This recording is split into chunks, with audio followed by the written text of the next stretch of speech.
Not stumbled upon this message by accident. The hand of the Most High has guided you here, in this precise hour, in this exact moment of your unfolding. Do not mistake this for coincidence. This is divine timing asserting itself in your reality. For weeks now, the signs have been stirring around you, vibrating in the atmosphere of your daily life. What was once hidden in silence is now pressing to the surface, demanding to be seen. If you have felt a strange restlessness in your spirit, a tension you could not quite name, or if your sleep has been interrupted by thoughts that do not seem to belong to you, understand this. It was not mere anxiety. It was the Holy Spirit, your own wonderful human imagination, whispering to your soul to awaken. The fire you feel within is real, and the voice of heaven speaks through this moment to say, be ready, stay awake, pay attention. There is a shift occurring in your world, a rearrangement of the furniture of your life, and to navigate this transition with stability, you must understand the laws that govern your prosperity. Before we confront the specific shadow that has drawn near, I invite you to secure your foundation. I have prepared a guide for you, the 3 keys to a prosperous life. This is not just another book. It is a practical map designed specifically for the chosen ones to awaken to who they really are. It teaches you how to heal invisible blocks and how to expand with stability, learning to receive, sustain, and multiply your good without guilt. Whether you prefer to read the ebook or listen to the audiobook, this trilogy is the companion you need right now. You can find the link in the pinned comment or the description below. If you feel the call, do not hesitate, as this offer is available for a limited time. Now, let us return to this urgent stirring in your spirit. Your attention is the most valuable currency you possess, and right now, it is crucial that you direct it wisely. There is a specific energy, personified as a man, very close to your life. He has walked among many with a firm countenance, offering polished words, perhaps even performing the routines of a faithful friend or leader. To the outer eyes, he appears normal, perhaps even admirable. But you, with your deepening spiritual discernment, have sensed something else. Within him, a storm has been gathering beneath the surface, in the deep caverns of the mind where no human eye can see. But the spirit sees. The inner man sees. The truth is trembling. We are told in Scripture, in the book of Luke, that nothing is hidden that will not be disclosed, and nothing concealed that will not be known or brought out into the open. You must understand this psychologically. The outer world is a mirror. It reflects the hidden activities of the soul. This man is not who he claims to be, not because he is a monster, but because he is playing a role that no longer fits the frequency of your new life. The time of pretending has come to an end.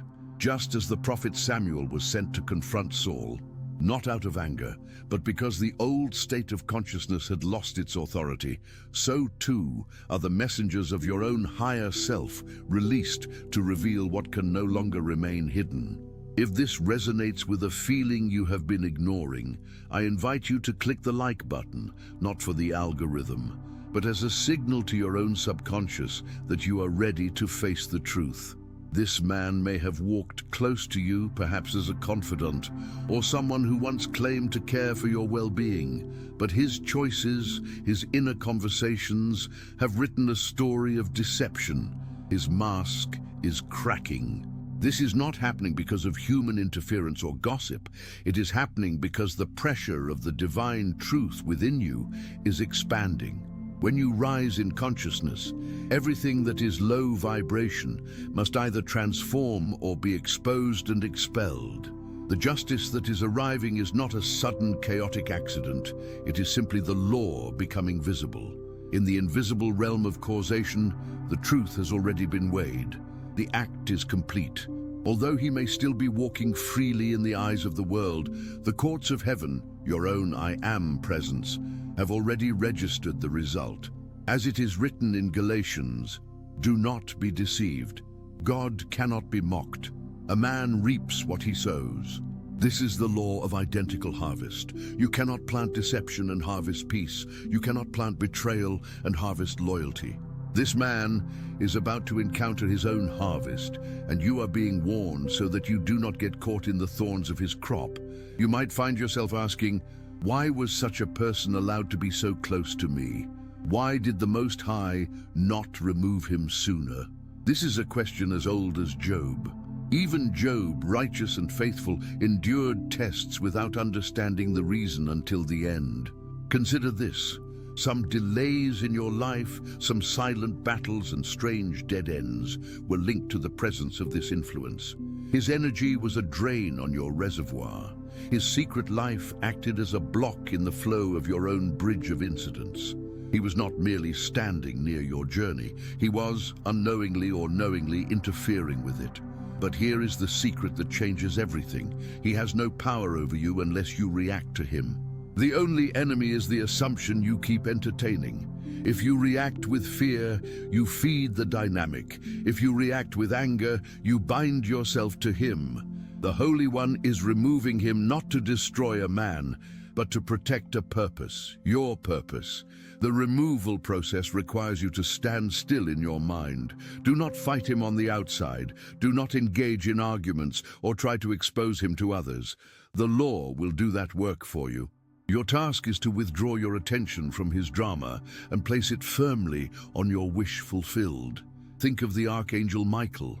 In the symbolism of the mystic, Michael is not a being with wings flying in the clouds. Michael represents the quality of your own mind that asks, who is like God? It is the power of disciplined attention that cuts away the false with the sword of truth. When you invoke this protection, you are actually summoning your own capacity to reject the evidence of the senses and stand firm in the conviction of your good. This man represents the dragon of the senses, deception, fear, and the illusion of power. But your inner Michael, your disciplined faith, casts him out simply by refusing to bow down to the fear he projects. If you are beginning to see how your own attention is the key to this battle, subscribe to the channel so we can continue to strengthen your spiritual armor together. You see, the danger this man poses is not physical, although it may have physical consequences. The true danger is that he seduces you into a state of reaction, lowering your consciousness to match his. He wants a witness to his chaos. Do not give him one. The warning you received from God is actually your own intuition telling you that the season of this relationship has expired. The energy has shifted. The contract is void. You may notice that conversations with him feel heavy, or that plans involving him constantly fall apart. These are not failures, they are protections. The universe is literally blocking the path to prevent you from walking off a cliff with him. Be grateful for the blocked road. Be grateful for the silence. There is a concept we call the Sabbath, or the mental rest. After you have seen the truth and after you have decided that you no longer consent to this deception, you must enter the Sabbath. This means you do not worry about how he will be exposed or when he will leave. You simply assume the state of relief. Imagine the feeling of "it is done." Imagine the feeling of your life being clean, clear, and free of this heavy influence. How would you feel if you knew with absolute certainty that the problem was already solved? That feeling is the sword that severs the tie. If you have a specific situation in mind, a person who fits this description, I ask you to test this. Tonight, before you sleep, do not replay the arguments or the fears. Instead, see yourself surrounded by a light of clarity. See your life moving forward with momentum, unburdened. If he is in the scene, see him fading into the background, powerless, merely a shadow that is passing away. By doing this, you withdraw the life force that was sustaining his influence over you. This exposure will likely happen in a way you do not expect. It may come through a slip of the tongue, a misplaced message, or a sudden revelation from a third party. When it happens, do not be surprised. Remember this moment. Remember that you were told to be ready. Your reaction in that moment determines your next cycle. If you meet the exposure with calm detachment, knowing it is the law at work, you graduate. You move instantly into the new timeline prepared for you. But there is more to this warning. The presence of this man was not just a block, it was also a mirror, showing you where you still held beliefs of unworthiness. He could only enter because a door was left ajar in your consciousness, perhaps a belief that you must earn love, or that you must save everyone who crosses your path. As he is removed, you must also close that door. You must revise the belief that allowed the deception to take root. Ask yourself, what must I believe is true about myself, that I no longer tolerate deception in my sanctuary? The answer to that question is your new state. And as you step into that new state, you will find that the void left by his departure is quickly filled. Not by another challenge, but by genuine connections, by people who are faithful mirrors of your new self-respect. The harvest of the righteous is peace, and that harvest is ripening for you now. Keep your eyes open, but keep your mind serene. The storm may rage around him, but it need not enter you. You are the operant power. You are the one who decides what is true in your world. And as you stand firm in this knowledge, you will see the salvation of the Lord, which is simply the deliverance of your own wonderful imagination, saving you from the snare of the fowler. As we conclude this warning, remember that every ending is a new beginning in disguise. The space being cleared is for your expansion. If you are ready to claim that expansion and walk in the fullness of your power, share this message with someone who might also need to awaken to the signs around them. And tell me in the comments, I am awake and I see the truth. Let that be your decree. The shadows are lengthening, but your light has never been brighter. And as the dawn breaks, you will see clearly what was hidden in the dark, and you will walk on untouched. Now that you have declared your awakening, you must understand what happens next. The removal of a negative influence is not the end. It is the clearing of the field. You are now standing in a vacuum, a fertile, empty space. In the scriptures, we are warned that when an unclean spirit, which is simply a negative, complex state of thought, is cast out of a man, it wanders through dry places seeking rest. If it finds none, it attempts to return to the house from which it came. If it finds that house empty, swept and garnished, but unoccupied, it brings with it 7 other spirits more wicked than itself. And the last state of that man is worse than the first. This is not a threat. It is a psychological law. You have cleared the negativity, you have seen the deception for what it is, and you have begun to withdraw your attention. But you cannot simply remain in a state of not wanting the old problem. You must occupy the house. You must fill your mind with a new, dominant feeling, or the old patterns will rush back in to fill the void. You must replace the victimhood with victory, the confusion with clarity, and the longing with the feeling of already having. This is the moment where many stumble, standing in the doorway of a new life, but unsure how to walk through it. It requires a systematic rebuilding of your inner speech and your daily imaginal habits. If you feel the need for a structured map to navigate this transition, to understand how to stabilize this new state so that you do not slide back, I invite you to explore the 3 keys to a prosperous life. And this trilogy, available as an ebook for deep reading or an audiobook for immersion, is designed specifically for those who know they are called for more, but struggle to maintain the feeling of the wish fulfilled. It is a practical guide to awakening your true identity, healing the invisible blocks that keep you in cycles of struggle and expanding into stability. You do not need to walk this path of reconstruction alone. You can find the link to these keys in the pinned comment or description. Whether you listen or read, let it be the foundation upon which you build a house that no storm can shake. Now, let us return to this concept of occupying the house. How do you fill the space left by this person or this situation? You do it by engaging the faculty of the mind that the ancients called Archangel Michael. Do not look for a winged being in the clouds. Look within. Michael represents the quality of who is like God. And since God is your own wonderful human imagination, the question really is, who is like your imagination? It is the power of discernment that stands at the gate of your consciousness and challenges every thought that tries to enter. When the memory of this deceptive man tries to return, or when the fear of the fallout arises, Michael is that disciplined attention that raises the sword and says, does this thought serve the new man I have become? Does this fear reflect the God within me? If the answer is no, the sword descends. You cut the thought off. You do not fight it, you sever your attention from it. This is the true spiritual warfare. It is not a battle against flesh and blood, but against the principalities and powers of your own undisciplined mind. You must understand that this man, this situation, was fed by your own energy.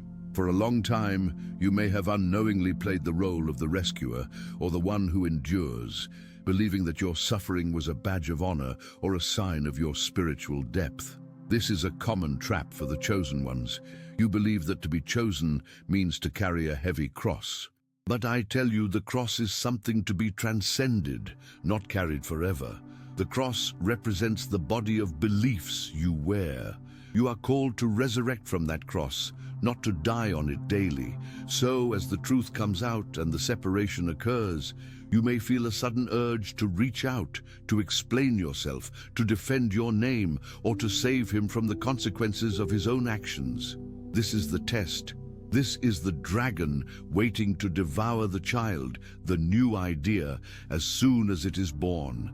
The dragon is simply the embodiment of your past habits and the evidence of your senses.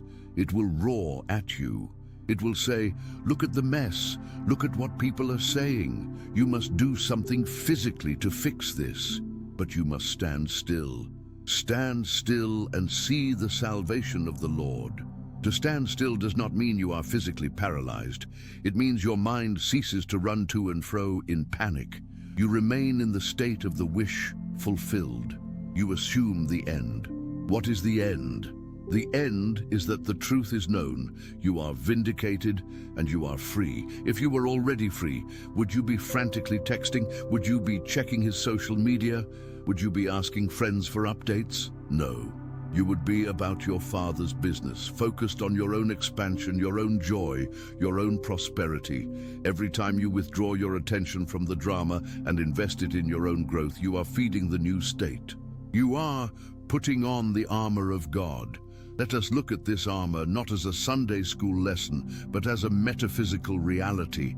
The helmet of salvation is simply the disciplined direction of your thoughts, saving your thoughts from falling into the pit of despair.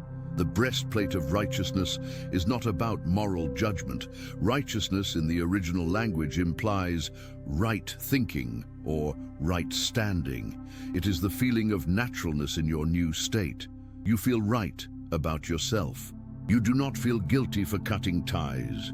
You do not feel guilty for succeeding while others fail. You wear the feeling of I am like a protective plate over your heart. And then there is the shield of faith. Faith is not blind hope. Faith is loyalty to the unseen reality. When the arrows of accusation fly, whether they come from this man, from mutual friends, or from your own doubts, you raise the shield. You say, I see the arrow, but I do not accept its poison. You deny the authority of the external world to define you. This is how you remain untouched. The arrows may fly by day and the terror by night, but it shall not come nigh thee. Why? Because you are dwelling in the secret place of the Most High, which is your own consciousness of being the person you want to be. Let us go deeper into the exposure that was promised. Why does the truth have to come out? Because nothing remains hidden. The outer world is a mirror. As you purify your inner state, the mirror must reflect that purity.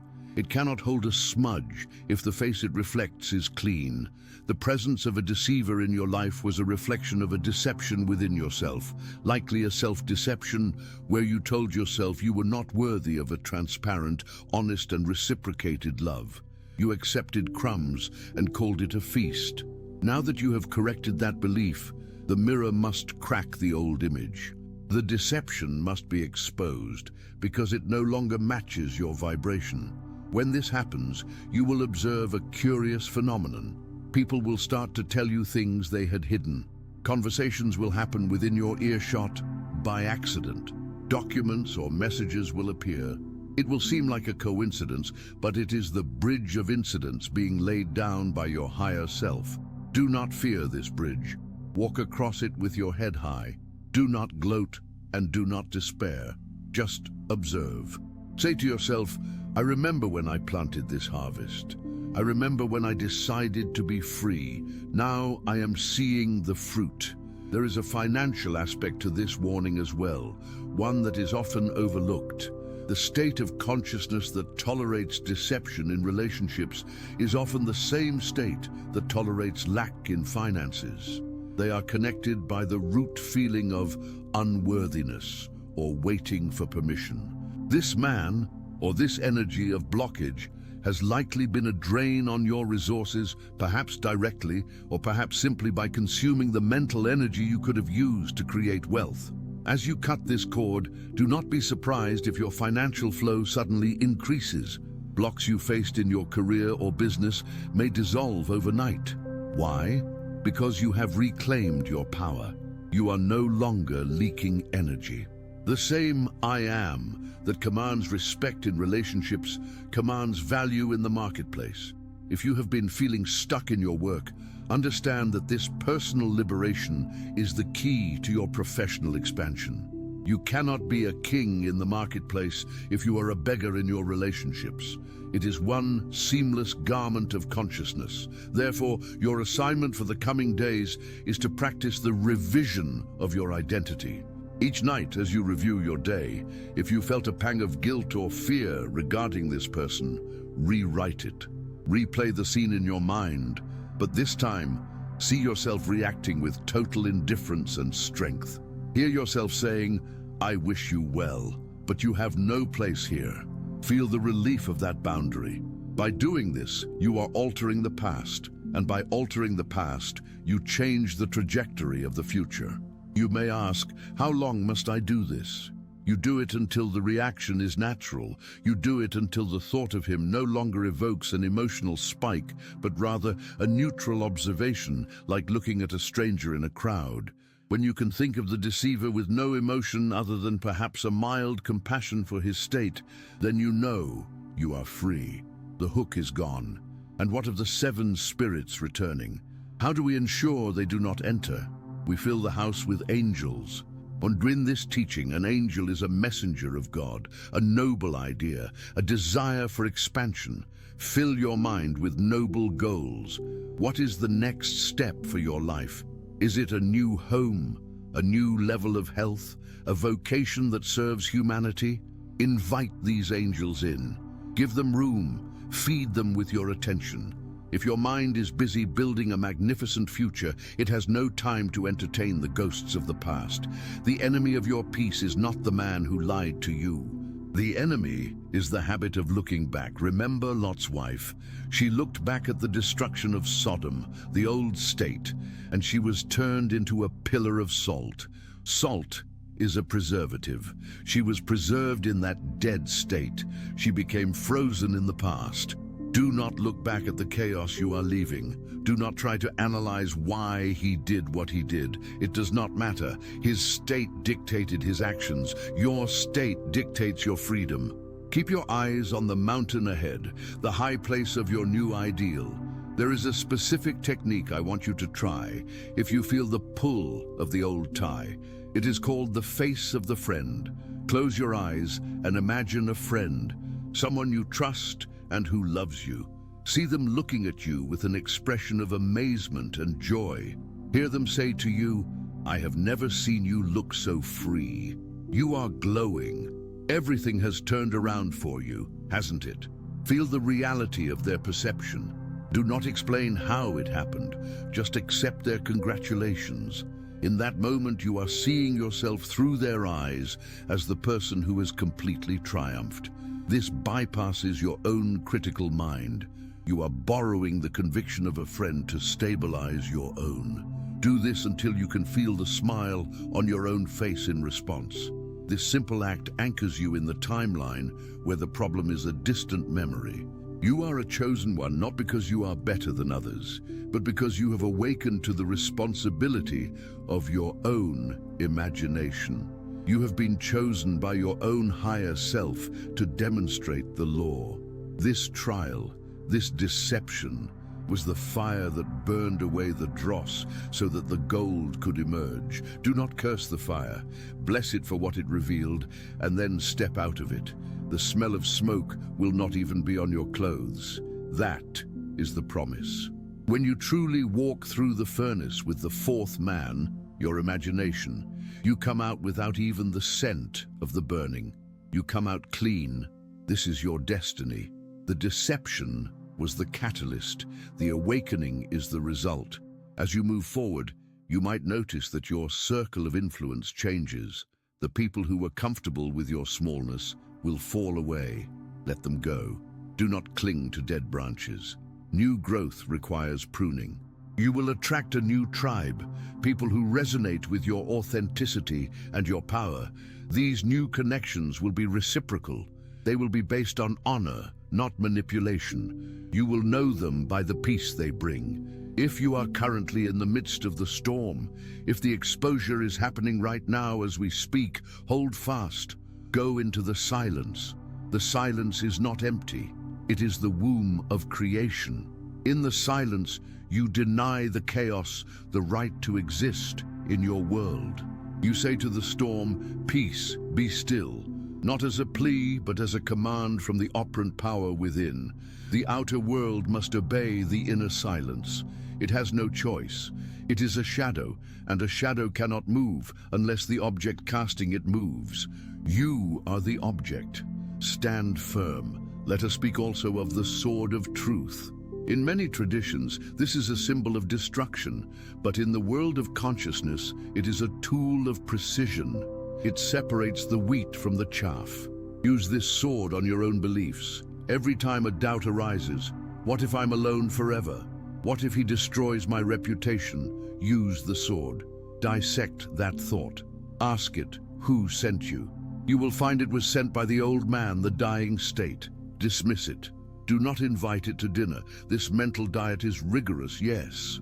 It requires effort, but the reward is a life of effortless flow. The Sabbath is the state of rest that comes after the work is done. You are working now to reach that Sabbath. You are tilling the garden of your mind, pulling out the weeds of deception. Soon you will be able to rest, knowing that the seed of your new life is planted and is growing under the surface, ready to burst forth. Remember, the chosen are those who choose themselves. You choose to rise. You choose to stop playing the victim. You choose to see God in the mirror. This man who deceived you, he was a teacher. He taught you what you no longer wish to experience. He taught you the value of truth by showing you the ugliness of a lie. Thank him in the silence of your heart for the lesson, and then close the door, lock it, and turn around to face the banquet that has been prepared for you. There is a concept called the vacuum of prosperity. Nature abhors a vacuum. By removing this dense, dark energy from your life, you have created a massive suction force. Good is rushing to find you. Health is rushing to find you. Wealth is rushing to find you. But you must be open to receive it. Do not block the incoming good with cynicism born of this one bad experience. Do not say, "All men are liars," or "People always use me." If you say that, you decree it, and you will manifest more of it. Instead, declare, "I have cleared the path for the noble, the true, and the generous to enter my life. My world is filled with the glory of God, which is the reflection of my own loving imagination." Make that your decree. Feel the truth of it. Now consider the timing. Why now? Why did the exposure happen at this specific time? Because you are ready for the next level. You could not have ascended to the new heights you are aiming for while dragging this dead weight. The balloon cannot rise until the sandbags are cut. The cutting of the ties feels like a loss only if you love the sandbags more than the sky. Look up. The altitude awaits you. As you integrate this, pay attention to your dreams. Your subconscious will speak to you in symbols. You might dream of cleaning a house, or of a storm clearing, or of losing luggage at an airport. These are good signs. It means the deep mind is processing the release. Do not be afraid of these dreams. They are the digestion of the old state. And if you see him in the physical world, or if his name comes up, practice the pause. Do not react instantly. Take a breath. In that breath, remember who you are. Remember you are the writer of the play, not a helpless character. In that pause, you regain your dominion. You choose your response. And usually the most powerful response is silence. Silence is loud. It speaks of a power that does not need to justify itself. The mark of the beast, mentioned in Scripture, is on the forehead, the mind, and the hand, action. It simply means a mind and a set of actions controlled by the beast, the sensory, animal world. But you have the seal of God on your forehead. You have the knowledge of the I Am. You are not reacting to the beast. You are acting from the divine center. This is your invitation to step fully into your royalty. The time of the pauper begging for crumbs of affection and truth is over. The time of the sovereign has begun. Wear your crown, which is your disciplined imagination, with dignity.